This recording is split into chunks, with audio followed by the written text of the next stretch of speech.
नमस्कार विद्यार्थियों। आज का हमारा विषय है तंत्रिका तंत्र। तंत्रिका तंत्र के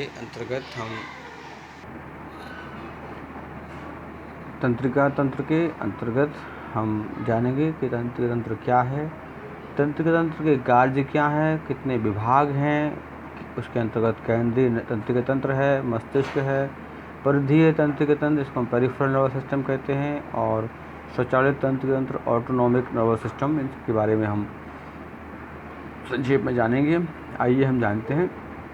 तंत्रिका तंत्र मानव शरीर का वह अंग है या वह भाग है जो हमें सोचने, समझने, बुद्धि, विवेक, आकलन करना, परिकलन करना, चिंतन करना, थिंकिंग प्रोसेस, ये सारी प्रक्रिया हमारी तंत्रिका तंत्र के अंतर्गत अधीन है।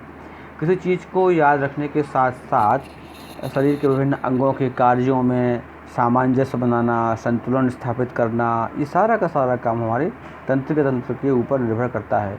इसमें चाहे संवेदी अंग हों, तंत्रिकाएँ हों, मस्तिष्क हो, मेरुरज्जु हो, और तंत्रिका चाहे कोशिकाएँ हों, ये सभी तंत्रिका नियंत्रण के समन्वय के कार्य के रूप में मुख्य रूप से आती हैं, जिसके अंतर्गत मस्तिष्क और हमारा स्पाइनल कॉर्ड एक महत्वपूर्ण भूमिका निभाता है। तंत्रिका तंत्र के कार्य जो हैं निम्नलिखित हैं। नंबर 1, विभिन्न अंगों की भिन्न भिन्न क्रियाओं को ठीक ढंग से न केवल संचालित करना बल्कि नियंत्रित भी करना कि यदि कहीं कोई त्रुटि हो रही है, यदि कहीं कोई डिसकोऑर्डिनेशन या असंतुलन या असमन्वय हो रहा है, उसको ठीक से कोऑर्डिनेट करना। समस्त प्रकार की जो मानसिक क्रियाएं हैं, जो मेंटल एफर्ट्स हैं, मेंटल थिंकिंग है, मेंटल प्रोसेसेस हैं, जो भी मानसिक क्रियाएं हैं, उन सब का नियंत्रण करना। बाहरी पर्यावरण या वातावरण के साथ एक सामंजस्य बनाना और उसके साथ इंटरैक्शन करने में सहायता करना, प्रतिक्रिया करने में मदद करना। विभिन्न ग्रंथियों एवं ऊतकों के प्रकारों में समन्वय स्थापित करके और शरीर के आंतरिक समन्वय, आंतरिक पर्यावरण, आंतरिक परिवेश को उसके हिसाब से ढाल देना, उसके हिसाब से उसको प्रतिकूलता में अनुकूलता की स्थिति में ला देना, ये तंत्रिका का मुख्य रूप से कार्य होता है। इसको हम 3 भागों में बांटते हैं: केंद्रीय तंत्रिका तंत्र, central nervous system, peripheral nervous system, परिधीय तंत्रिका तंत्र, स्वायत्त या स्वचालित तंत्रिका तंत्र, ऑटोनॉमिक नर्वस सिस्टम। इस चित्र के माध्यम से आप देख रहे हैं कि नर्वस सिस्टम हमारे शरीर में मस्तिष्क से लेके स्पाइनल कॉर्ड और स्पाइनल कॉर्ड से लेके संपूर्ण शरीर में जो नीली रेखाएं आप देख रहे हैं, जो डेंड्राइट्स के रूप में आप देख रहे हैं, कहीं पर आप साइनोपेस के नाम से मतलब जैसे देख रहे हैं गुच्छे के रूप में, तो पूरे शरीर में फैले हुए हैं। इस चित्र में देखें आप तो ऊपर ब्रेन में भी नाड़ियों का गुच्छ है, सेरिबेलम पार्ट, फिर स्पाइनल कॉर्ड शुरू हो गई। स्पाइनल कॉर्ड से आप नीचे की तरफ जाएंगे तो पूरे शरीर में नीली नीली रेखाएं जो आप देख रहे हैं, ये सभी नर्व्स जो हैं, चाहे वो रेडियल नर्व्स हों, चाहे वो आपके अल्नर नर्व्स हों, चाहे वो स्कैटिक नर्व्स हों, चाहे स्फिंक्स नर्व्स हों, चाहे नीचे आप देखें डीप पेरिटोनियल नर्व्स हों या सुपरफिशियल पेरिटोनियल नर्व्स, ये सभी नर्व्स हमारी कहीं ना कहीं मस्तिष्क के साथ कनेक्टेड हैं। केंद्रीय तंत्रिका तंत्र की हम बात करते हैं, वह भाग जो संपूर्ण शरीर और स्वयं तंत्रिका तंत्र पर नियंत्रण रखता है, ये केंद्रीय तंत्रिका तंत्र या सेंट्रल नर्वस सिस्टम कहलाता है। इसके अंतर्गत मस्तिष्क मुख्य रूप से है, जिसके रूप में मेरुरज्जु भी एक भाग का वर्णन करता है। केंद्रीय तंत्रिका तंत्र की स्थापना करते हुए हम देखें किस प्रकार से मस्तिष्क का ही जो एक्सटेंडेड फॉर्म है, जो उसका ही एक विस्तार रूपी फॉर्म है मस्तिष्क का, वो हमारा स्पाइनल कॉर्ड है, जो डायरेक्ट कनेक्टेड है मस्तिष्क के साथ में। मस्तिष्क एक शरीर का एक सेंट्रल पार्ट है, जिसको हम CPU भी कह सकते हैं, सेंट्रल प्रोसेस यूनिट भी कह सकते हैं, जो शरीर का केंद्रीय सूचना और प्रसारण अंग के रूप में है, जो शरीर में आदेश देना, नियंत्रण करना, शरीर की जो क्रियाएं हैं, ऐच्छिक गमन है या अनैच्छिक क्रियाएं हैं, शरीर का संतुलन है, संवर्धन है, नियंत्रण है, परिसंचरण है, संरक्षण है, या अनैच्छिक अंगों के कार्य हैं, चाहे वो हार्ट के मसल्स हों, चाहे वो पल्स का झपकना है, चाहे वो किसी भी प्रकार की कोई भी अंतरंग ऐसी क्रिया जो अनैच्छिक है, उस सब का नियंत्रण करना, शरीर के तापमान का नियंत्रण करना, भूख प्यास का नियंत्रण करना, परिवहन करना, उनके अंतर्गत कोऑर्डिनेशन बनाना, अनेक प्रकार की अंतःस्रावी ग्रंथियों की क्रियाएं हैं, उनके हार्मोन्स, एंजाइम्स का स्राव है, और साथ ही साथ मानव व्यवहार जो हम समाज में, सोसाइटी में, अपने परिवेश में, अपने पर्यावरण में रहते हैं, उसके साथ जो बाह्य हमारा एक इंटरेक्शन होता है, एक हमारा एक वार्तालाप जो इसको हम कहते हैं, या हमारा जो संबंध है, उसके बीच में भी कुछ संवेदनशीलता भी विकसित करना, उसका नियंत्रण करना भी मस्तिष्क का कार्य है। ये देखने, सुनने, बोलने की प्रक्रिया, याददाश्त, कुशाग्रता और विभिन्न प्रकार की भावनाओं और विचारों पर नियंत्रण करना, उनके हिसाब से उन भावनाओं विचारों को प्रेषित करना, व्यक्त करना, ये भी मस्तिष्क के कार्य के अंतर्गत आता है। इस प्रकार से मस्तिष्क संपूर्ण शरीर और तंत्रिका तंत्र का नियंत्रण करता है। मानव का मस्तिष्क, मस्तिष्क कोश और क्रेनियम अंदर सुरक्षित रहते हैं। क्रेनियम जो है वो बाहरी सतह जो है खोपड़ी, वो हमारे मस्तिष्क को बाहरी आघातों से, दुर्घटनाओं से बचाता है। मानव मस्तिष्क का जो भार है वो 1400 ग्राम है, लगभग 1.5 किलो के आसपास का इसका भार है। इसके चारों ओर मेनिनजेज नामक एक आवरण पाया जाता है जो 3 स्तरों पर होता है। इसका जो बाह्य आवरण है वो ड्यूरोमीटर कहलाता है, जो इसका भीतर का है वो एरोनॉइड आर्कनाइड कहलाता है, और सबसे जो अंदर की जो परत है वो पायोमीटर कहलाती है, या पायामीटर कहलाती है। मेनिनजेज कोमल मस्तिष्क को बाहरी आघातों से के दबाव से सुरक्षित रखता है, बचाता है। मेनिनजेज और मस्तिष्क के बीच में सेरिब्रोस्पाइनल द्रव्य फ्लूइड भरा होता है, जो मस्तिष्क की गुहा में इसी द्रव्य से भरी होती है। सेरिब्रोस्पाइनल द्रव्य जो है वो मस्तिष्क की बाहरी आघातों से सुरक्षित रखने और मस्तिष्क को नम बनाए रखता है। मानव मस्तिष्क का अन्य कशेरुकाओं की अपेक्षा ज़्यादा जटिल और विकसित स्वरूप होता है। मानव मस्तिष्क भी 3 भागों में बटा हुआ है, जिसको हम अग्र मस्तिष्क कहते हैं, सामने का भाग जो है पेरिफेरल जो हम देखते हैं, और मध्य मस्तिष्क जो बीच का मिड ब्रेन है, और पीछे का पश्च है जो हम इसको हिंड ब्रेन भी कहते हैं। अग्र मस्तिष्क के अंदर भी 2 भाग होते हैं, प्रमस्तिष्क सेरिब्रम और डायनसेफलॉन। यह मस्तिष्क के शीर्ष, पार्श्व और पश्च भागों को ढके यह मस्तिष्क का बड़ा भाग होता है। संपूर्ण मस्तिष्क लगभग 2/3 हिस्सा यही होता है, जो अनुदैर्घ्य खांच और दाएं बाएं भागों बटा होता है, जिन्हें प्रमस्तिष्क गोलार्ध सेरेब्रल हेमिस्फीयर कहते हैं, राइट एंड लेफ्ट। गोलार्धों के अनेक अनियमित आकार, उभरी हुई संरचनाएं होती हैं, जिनको हम गाइरस कहते हैं। जो 2 गाइरस के बीच में अवनमन वाले स्थान को हम सल्कस कहते हैं। इसके कारण प्रमस्तिष्क बल्कुट का बाहरी क्षेत्र बढ़ जाता है। कॉर्टेक्स और सेरिब्रम का मोटा जो धूसर आवरण है, वो इस पर भिन्न भिन्न निर्दिष्ट केंद्र होते हैं, जो विभिन्न शारीरिक क्रियाओं, नियंत्रण, समन्वय, संतुलन को कुशलतापूर्वक संचालित करते हैं। ये महत्वपूर्ण भाग है मस्तिष्क का।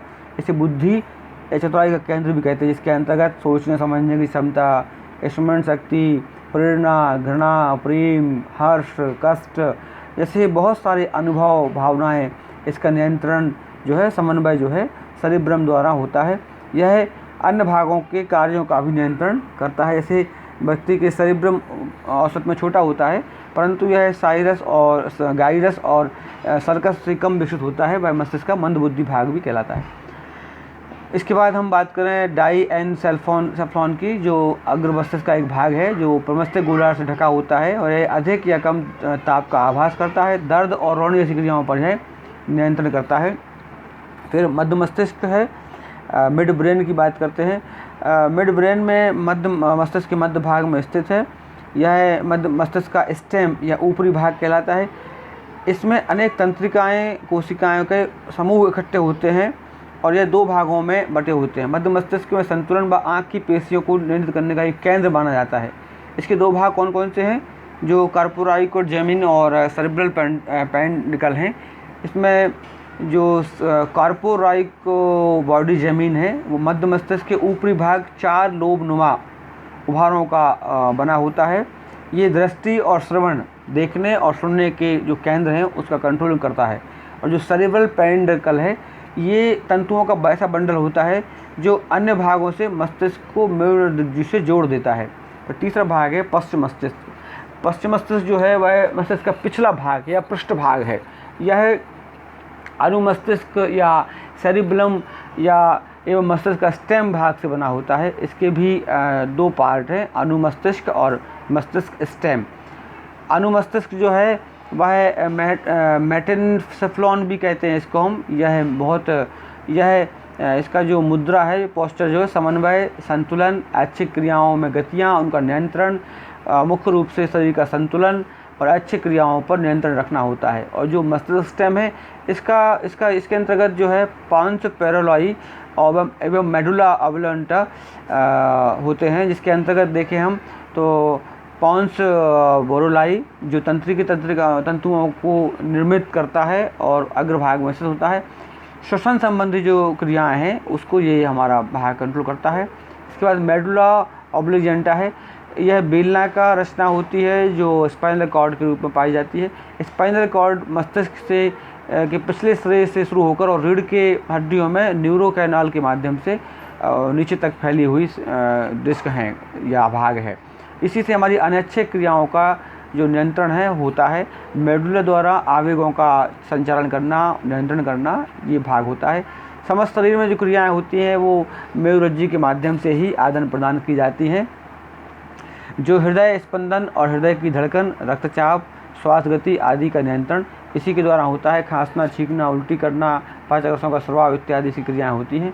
मेरुरज्जु का अंतिम सिरा जो है एक पतले सूत्र में बंधा होता है और इसके द्वारा जो है संपूर्ण शरीर में क्रियाएं होती हैं। मेरुरज्जु के दो प्रमुख कार्य जो आते हैं सामने, यह प्रतिवर्ती क्रियाओं का नियंत्रण करना, समन्वय करना और मस्तिष्क के आने जाने वाले उद्दीपकों का समन्वय करना।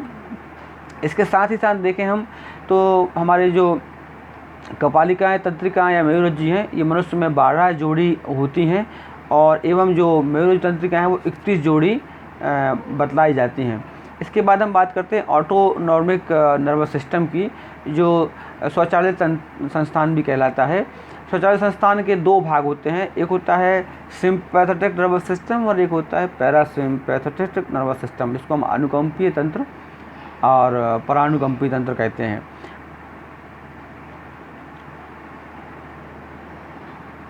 अनुकंपी तंत्र के कार्य जो देखें, अगर तुम आँख की पुतलियों का फैलना, श्वेत ग्रंथियों का पसीने का स्राव करना, लाल ग्रंथियों को श्रवण करना, हृदय स्पंदन को बढ़ाना, त्वचीय रुधिर वाहिनिकाओं को सिकोड़ना, एड्रिनल का श्रावण करना, मूत्राशय की पेशियों को फैलाना, रक्त में शर्करा के स्तर को बढ़ाना, पाचन तंत्र का क्रियाएं हैं, गुदा के स्फीटर को सिकुड़ना, रक्तदाब को बढ़ाना, इस प्रकार से बहुत सारे कार्य अनुकंपी तंत्र के हैं।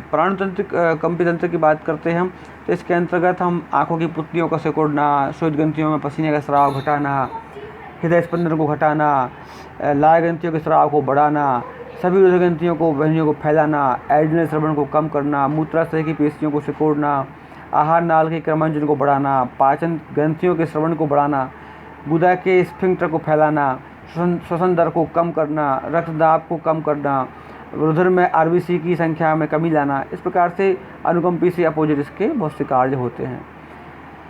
इसके बाद हम बात करते हैं कि इस प्रकार की जो क्रियाएं हैं, हम जो कुछ भी करते हैं उन सब का नियंत्रण हमारे प्रतिवर्ती क्रियाओं के माध्यम से देखने में मिलते हैं स्पाइनल प्रतिपक्ष के रूप में। घुटनों का झटकना, खांसना, जमाई लेना, पलकों का झपकना, छींकना इत्यादि बहुत सारी क्रियाएं जो होती हैं वो मेरुरज्जु के कार्य के माध्यम से संचालित की जाती हैं। इस प्रकार से हम देखते हैं कि हमारा जो तंत्रिका तंत्र है बहुत महत्वपूर्ण भूमिका निभाता है हमारे शरीर में। यदि तंत्रिका तंत्र के अंदर कहीं कोई गड़बड़ी हो जाती है तो शरीर हमारा वो अंग